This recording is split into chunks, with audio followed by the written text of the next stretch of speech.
Hey everybody, welcome to Drive-Thru Review 591. Today we're going to take a look at Caverna, Cave versus Cave, and as you can see this is for 2 players and 2 players only. Now this is the continuing of the tradition of other 2-player games from the Uwe Rosenberg big box games. So there was Agricola, All Creatures Big and Small, Le Havre, Inland Port, and now we have Cave versus Cave. So just like Caverna, the players will be excavating their cave, building rooms, trying to collect gold, and doing through kind of a worker placement but without workers, which is what the rulebook calls it. It's really just kind of an action selection game. And as you excavate your cave, you're going to generate buildings that both players can actually try to achieve and build. So let's go ahead and jump in and take a look at how the game works, and then I will tell you what I think of it.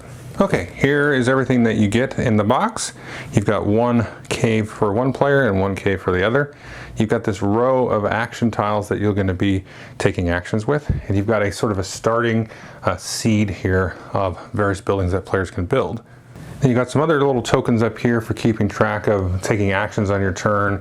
You've got here this start player chicken and a bonus room space, which will come into play if a player fills up all of their board with the built buildings. They will get sole access to this extra spot to build a bonus building.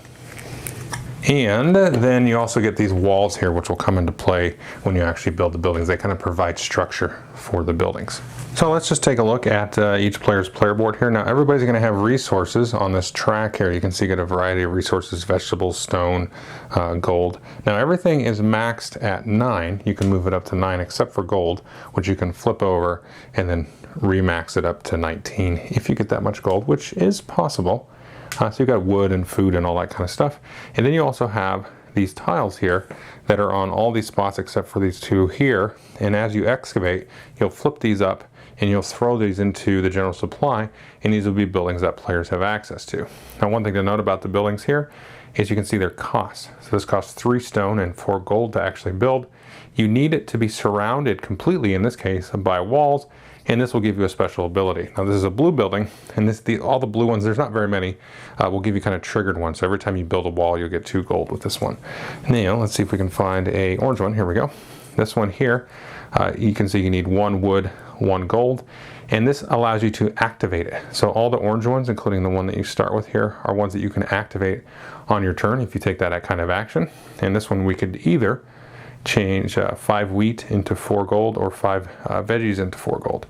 Now this one you can see is worth 6 points, and you only need kind of 1 wall around it. Now you can optionally have walls on this side and this side, but you can't have a wall as you can see on the bottom there. Now when you build that, you can twist and turn it like so. So we could stick it here like that, and you can see, okay, there's the wall on the top because you can see the wall there. This one's fine, it's optional, we don't need to have it, but we have no wall here, so that's good, that's legal. And then once you say, okay, I've got it legally placed, then you can just kind of turn it so you can read it easier. So how do you build and activate buildings? Well, you're going to seed up here. These are always going to be the same 4 action tiles on this board. They're not always going to be in the same order, but these are the starting 4. And then at the start of every round, including the first one, you're going to flip over this here. And you can see there, that's 2. So that means we're going to be able to do 2 actions this round. You can see the little 2 dwarves there. And then every round we're going to do a new one until we get down to here. So we get to the 3. And then players are going to be able to do 3 actions. So your number of actions is going to go up and up and up. And then finally, let's see if I can slide this all the way over here. You're going to get 4 actions in the last round. So how do you take these actions? Well, starting with the start player, you're going to select one of the available actions. Now typically players will sit on either side of this board, but you can just take them and put it in front of you just to show that you took that action. So I would just take the action and do like this. Then the other player would maybe take that action. I would do this action, they would take that action. And then we'll reset them back onto the board like so. And then we'll pass the start player to the other player, and they will get first choice. Again, we're going to reveal the next tile here to show that the next round has begun. And now we've got some extra actions available to us. Now let's first take a look at excavation. This gives us a couple of different options here. You can excavate for free, or you can spend 2 food and do 2 excavations. In either case, you're also going to gain 1 stone. Now let's talk about food for a second. If we look here, we can always spend wheat, vegetables, or gold to count as a food because you're going to be spending a lot of food. So in this case, if we wanted to do that, we could maybe spend the one actual food and then one of the wheat to do the double excavation. And then you just choose 2 of your tiles that you have access to. Now if you had a wall down or something, you can't go through it, but you just have to kind of draw a contiguous line. So I could excavate this one and then maybe this one, and then we'll take the tiles and we'll throw them out here into the center. Now this next tile here, this allows us to activate 1 orange building. And remember, we start with 1 printed on the board. We also get 2 wheat and a vegetable. And just to kind of show you a cooler version of an orange building, like this one here, you can always reset food up to 3. So even if it's 0, you just bump it right up to 3. So that would be a very good one to activate. Now this one here is how you actually will build a building. You'll take a building out of the supply, maybe that food corner like we just did, for 1 food per number of dwarves. That means per whatever current round you're on, so to speak. So remember, now we're at 2 dwarves. We get 2 actions. So it's going to cost you 2 food to build a building. Later on, it's going to cost you 3 and then even 4 food. And you can also build a second building if you want for 5 food or 1 gold. So you could build up to 2 buildings with that, and with the cost kind of varying as the game goes along. Whoops, and then this one here, you can activate an orange building, get 2 wood. This one you can activate an orange building, get a wood or a stone, and then actually build a wall. As you can see, walls are a little bit scarce.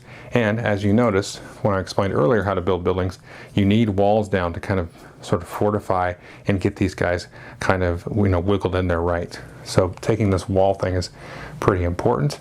Now this one here is interesting because you can actually activate up to 2 of your buildings, or you can excavate through a wall. So maybe you built a wall earlier, but now you want to excavate through. Maybe perhaps we really wanted to excavate this one. So with that action, we can excavate through a wall. Now it is worth noting that the walls around the side of your cavern count. So if we had this here, this would count as a wall here, here, and here.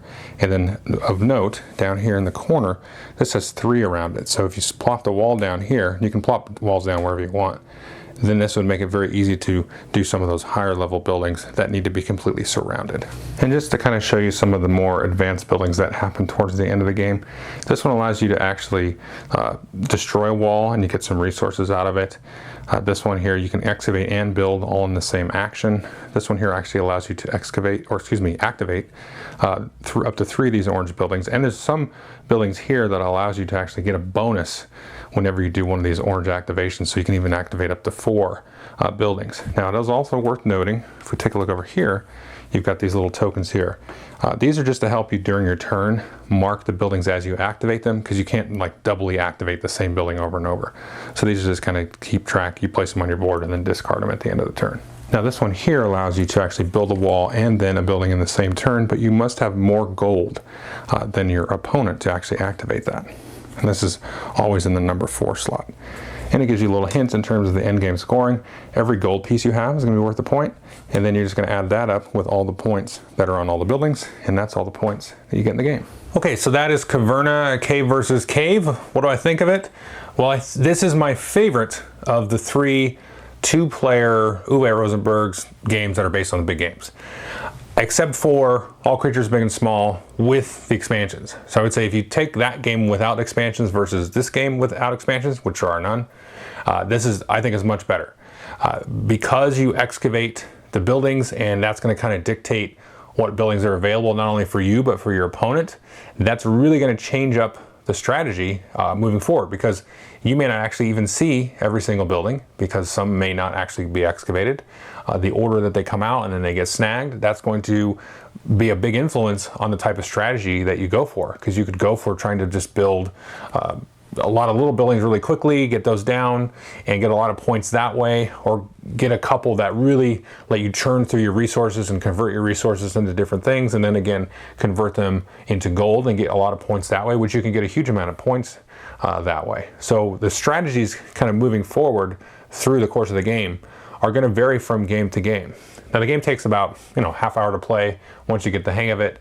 And it's really good. It's really fun. It's really simple. You just grab the action tile and then you use it, and then you build something, convert some resource, spend some resources to maybe convert into other resources, that kind of thing. Like I mentioned during the walkthrough, you've only got the one spot there to build a wall through most of the game. And depending on when the action tiles come up to actually build buildings, that can be a very, scarce action through the course of the game. So that's going to really change up the game as well. And so having that turn order marker go back and forth is kind of a big part of the game, like, how you're going to time your actions, what you can do. And then again, you've got some other things that allow you to kind of abuse those orange building activations and things. Now, one thing I didn't mention, which has never come up, and I've played this 4 times now, is you can't have blue buildings equal to or more than your orange buildings. You always need more orange buildings than blue buildings, although I think it would be really hard, but maybe, in a strange random situation, you get a lot of blue buildings excavated just because that's just the order that you excavate them in. Anyway, that's just a rule to keep in mind if it ever does come up. But yeah, it's really quick and snappy and, back and forth. And, you just really kind of have to play tactically based on what buildings you see, what kind of resources are required to build. Sometimes, you need a little bit more stone or wood and that kind of thing. But I highly recommend the game. It's a nice, sort of meaty, chunky, meaty kind of thing for about a half an hour for 2 players. I do think it'll be cool to have expansions, maybe just have some more buildings that you can excavate just to kind of mix things up. But as it stands, you can certainly get about a dozen plays out of this, I would say, with just the base game, which you couldn't really say that for All Creatures Big and Small. This is just for me, but after about a half dozen plays or so, I was like, well, that was cool. But then you start adding the expansions and it starts to, fire all the bells and whistles in your brain and think of different strategies and things to go forward. This kind of has that sort of variability built into it a little bit more than the base game. And I can certainly see, this being expanded as well. So definitely take a look at this one. Thanks.